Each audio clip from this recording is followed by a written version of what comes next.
मैं एक हिंदू हूँ। आमतौर पर हम अपने धर्म को लेकर न असुरक्षित महसूस करते हैं और न ही अपनी आस्था किसी अन्य व्यक्ति पर थोपने का प्रयास करते हैं।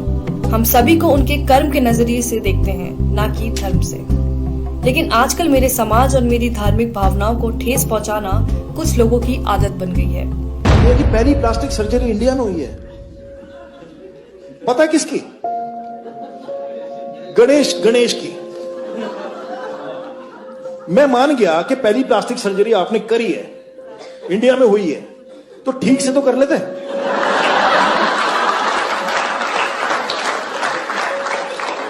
इसको देख के तो यही लगता है कि गांजा फूक के नहीं करना चाहिए सर। क्या ये इन्हें किसी तरह से ज्यादा बुद्धिजीवी बनाता है? आपको ऐसे बहुत से वीडियो मिल जाएंगे जिसमें कॉमेडी के नाम पर लगातार हिंदू धर्म और हिंदू देवी देवताओं का मजाक उड़ाया जाता है। Indian women just celebrated Karwa Chauth, or as I like to call it, Karwa.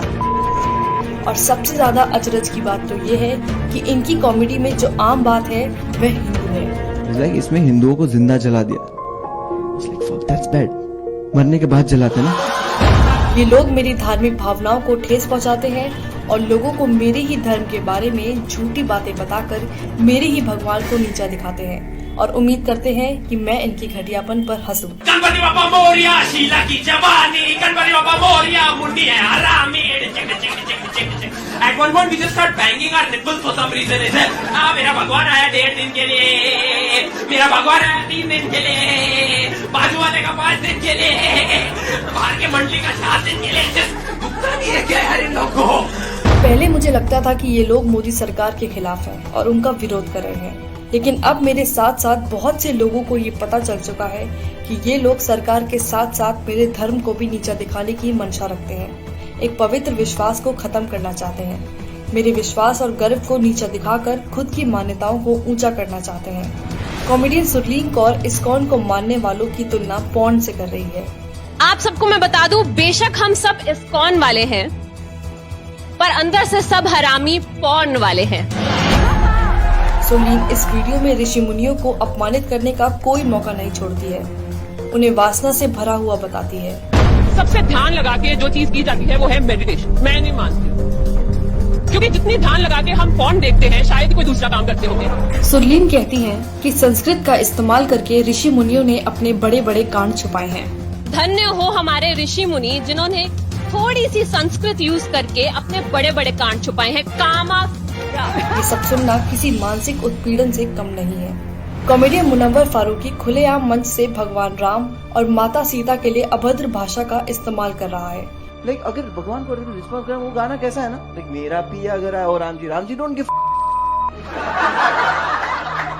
मेरा पिया घर है, राम जी लाइक मैं 14 साल से खुद घर नहीं गया। एंड अगर सीता ने सुन लिया तो वो तो डाउट करेगी। और सामने बैठे दर्शक बेशर्मों की तरह अपने ही भगवान पर हो रही अभद्रता पर हंस रहे हैं। इनके लिए कितना आसान है हिंदू देवी देवताओं का मजाक उड़ाना, लेकिन जब बात किसी और धर्म की आती है तो इनकी जुबान पर ताला लग जाता है। मुझे समझ नहीं आता कि इन लोगों को हिंदुत्व और मोदी सरकार एक दूसरे के पर्याय क्यों लगते हैं और राजनीतिक पार्टी का मजाक उड़ाने की आड़ में मेरे धर्म का मजाक क्यों बनाते हैं। मैंने तो नहीं देखा कि मेरे धर्म ने दुनिया में किसी को कभी भी हानि पहुंचाई हो। मेरा एक ऐसे परिवार में जन्म हुआ है जहां मेरी माँ आस्तिक है और रामायण पढ़ती हैं। हम गीता का पाठ करते हैं। हम छोटा गणेश और महाभारत देखकर बड़े हुए हैं। ये मेरी खूबसूरत यादें हैं जो बहुतों के साथ मैंने साझा की है।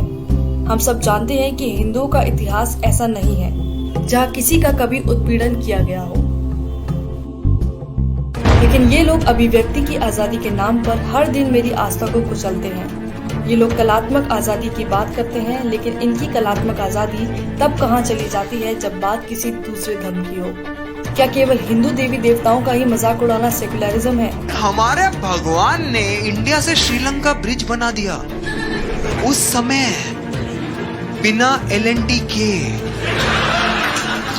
क्या अभिव्यक्ति की आजादी के अधीन केवल हिंदू देवी देवता ही आते हैं? क्या इन लोगों ने सिर्फ हिंदुओं की धार्मिक भावनाओं को ठेस पहुंचाने और हिंदू देवी देवताओं का अपमान करने का बीड़ा उठाया हुआ है?